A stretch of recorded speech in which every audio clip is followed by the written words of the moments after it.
शुभ वंदन बच्चों। हिंदी सागर में आपका एक बार पुनः स्वागत है। आज हम क्षितिज गद्य खंड के पाठ 17 संस्कृति के प्रश्न उत्तर का अध्ययन करेंगे। इसके लेखक हैं भदंत आनंद कसलायन।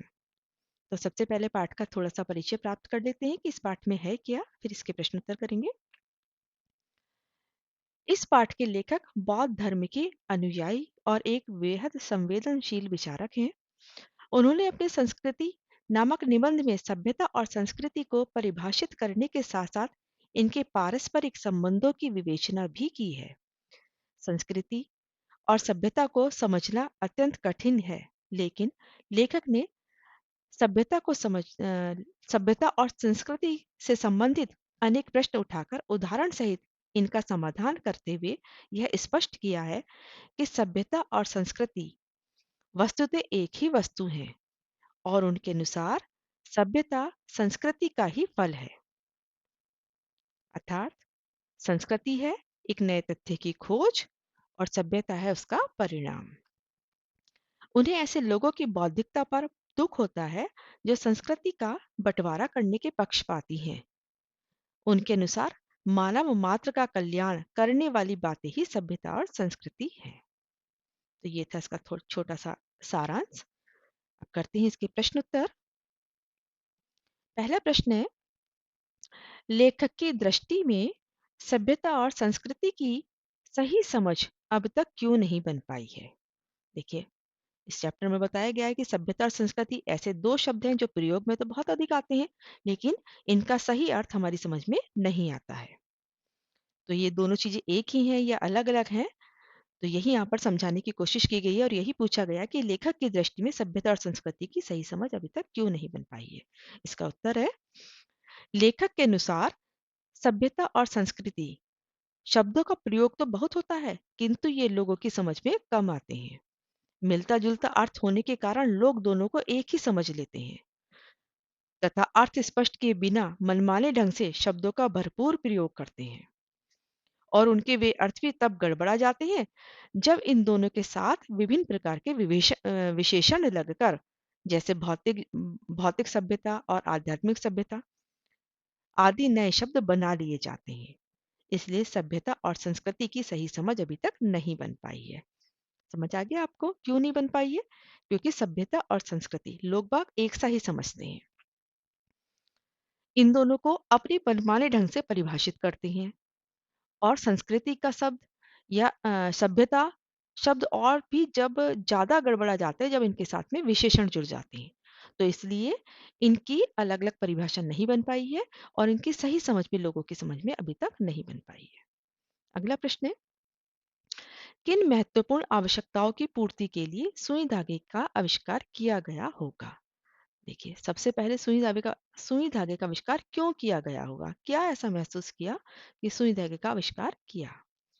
शीतोष्ण अर्थात सर्दी गर्मी से, शीतोष्ण शीत का मतलब होता है सर्दी और उष्ण का मतलब होता है गर्मी।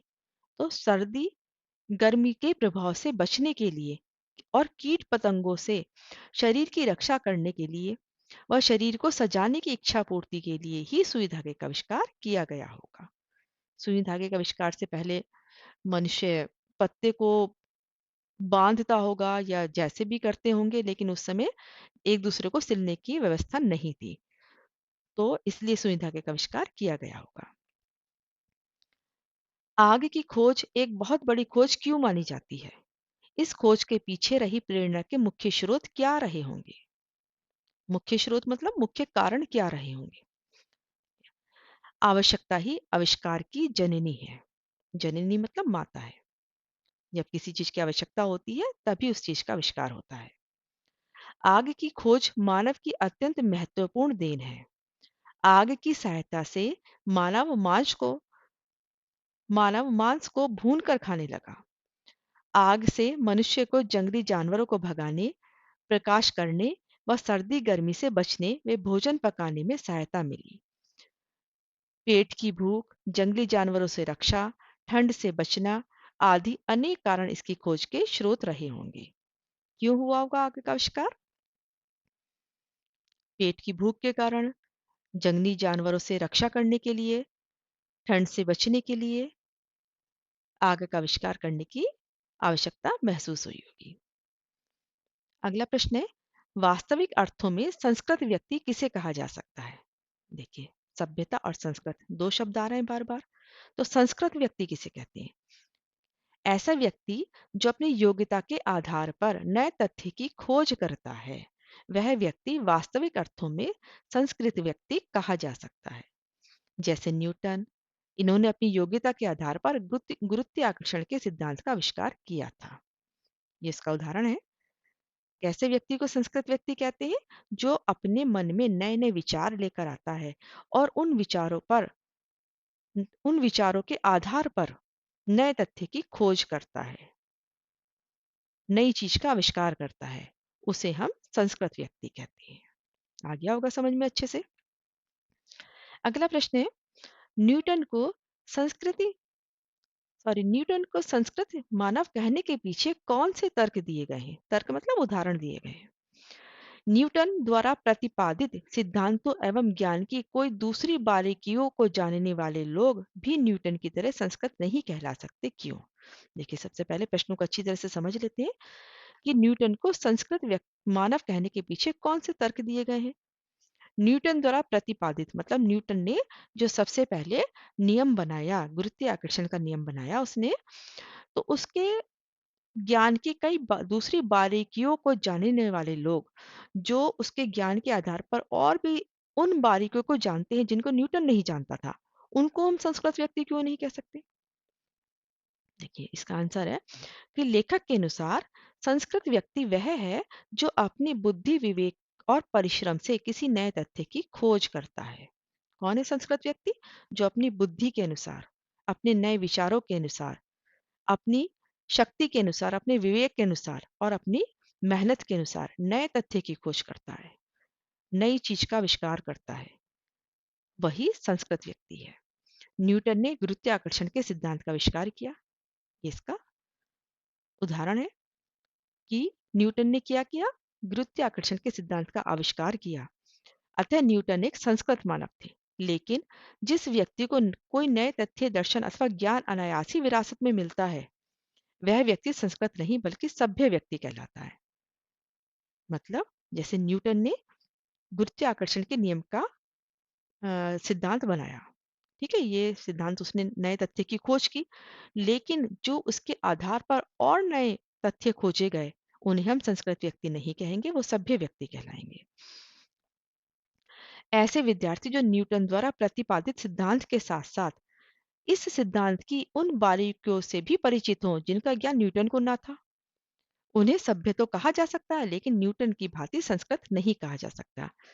देखिए, जिसने सबसे पहले आग का आविष्कार किया,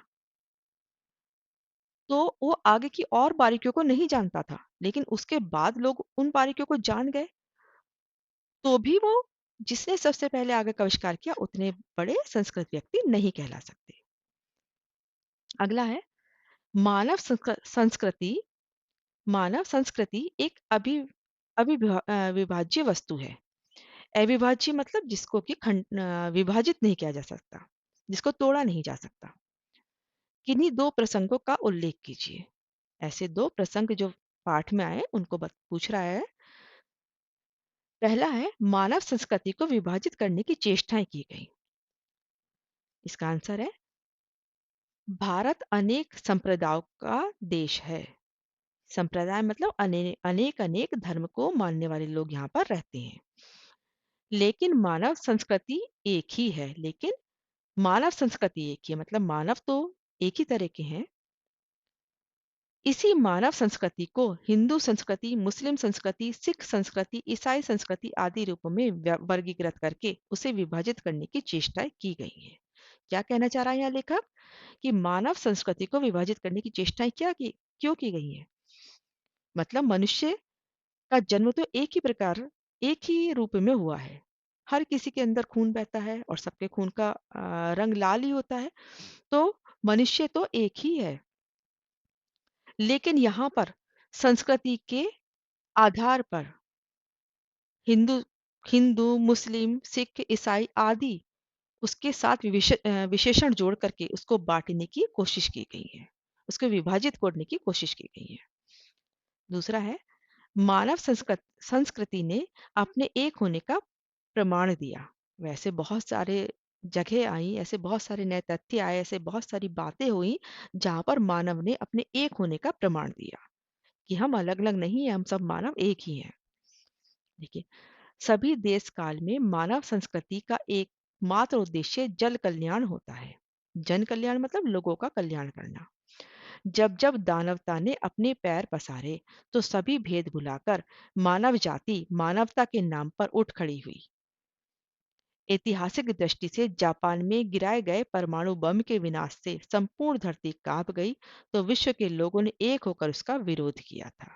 जब जापान में हिरोशिमा में बम गिराया गया था, तो वहां पर जो वहाँ की जो लोग बाग थे वो सभी इससे आहत हुए थे, सभी परेशान हो गए थे, बहुत सारे लोग मर गए थे। तो वहां पर उसका विरोध, जब उस समय जिस समय विनाश का समय आया, तो सारी मानव संस्कृति सब भेदभाव भुलाकर, सारे धर्म भुला करके एक हो गई थी। समझ आया? अगला है, आशय स्पष्ट कीजिए। आशय स्पष्ट कीजिए मतलब अर्थ स्पष्ट करना है आपको इसका। मानव की जो योग्यता उससे आत्मविनाश के साधनों का आविष्कार कराती है, हम उसे उसकी संस्कृति कहें या असंस्कृति। देखिए, आत्मविनाश मतलब अपने ही विनाश के तथ्य जो खोजती है, उसे हम क्या कहेंगे? अब जैसे चाकू का आविष्कार किया गया, तो काहे के लिए? फल काटने के लिए, सब्जी काटने के लिए। लेकिन अगर वो किसी को मारने के काम आ रहा है, तो क्या हम उसे संस्कृति कहेंगे या असंस्कृति कहेंगे? यही सब पूछ रहा है वो। तो इसका आंसर है, संस्कृति मानव कल्याण का पोषण करती है। संस्कृति मतलब जब किसी नए तथ्य की खोज करती होती है, तो वह लोगों का पोषण करने के लिए होती है। मानव का कल्याण की भावना से नाता नहीं तोड़ती है। इसलिए मानव की जो योग्यता उससे आत्म विनाश के साधनों का आविष्कार कराती है, हम उसे असंस्कृति ही कहेंगे। आत्म विनाशक के साधन मानव संस्कृति के लिए घातक होते हैं। आया समझ में? अगला प्रश्न है, लेखक ने अपने दृष्टिकोण से सभ्यता और संस्कृति की एक ही परिभाषा दी है। आप सभ्यता और संस्कृति के बारे में क्या सोचते हैं, लिखिए। इस तरह के प्रश्न बहुत आते हैं कि लेखक ने ये कहा है और आप क्या सोचते हैं इस बारे में। तो देखिए, सभ्यता और संस्कृति एक दूसरे के पूरक हैं। पूरक मतलब एक दूसरे से दूर नहीं रह सकते हैं, एक दूसरे के लिए बने हैं। संस्कृति अदृश्य है, तो सभ्यता दृश्य है। किसी नए तथ्य की खोज में लगने वाली प्रेरणा, प्रवृत्ति और योग्यता संस्कृति है। मतलब उसकी प्रेरणा, उसकी प्रवृत्ति मतलब विचार आना, फिर उसमें वो उस कार्य को करने की शक्ति आना, तो ये सब क्या है? संस्कृति है। तथा उस खोज से प्राप्त हुए आविष्कार जो मानव कल्याण के लिए होता है, सभ्यता है। सुई धागे को खोजने की प्रेरणा संस्कृति है, तथा सुई धागे का आविष्कार सभ्यता। हमारे अनुसार सभ्यता संस्कृति का ही परिणाम है। सभ्यता क्या है? संस्कृति का ही परिणाम है। पहले संस्कृति का जन्म होता है, फिर सभ्यता चलती है। तो ये थे आज के प्रश्न। आशा है आपको समझ में आ गए होंगे। अगर आप इसकी पंक्तिबद्ध व्याख्या पढ़ना चाहते हैं, तो इससे पहली वीडियो मैंने बनाई है, आप उसको देख सकते हैं। खुश रहिए, स्वस्थ रहिए। धन्यवाद।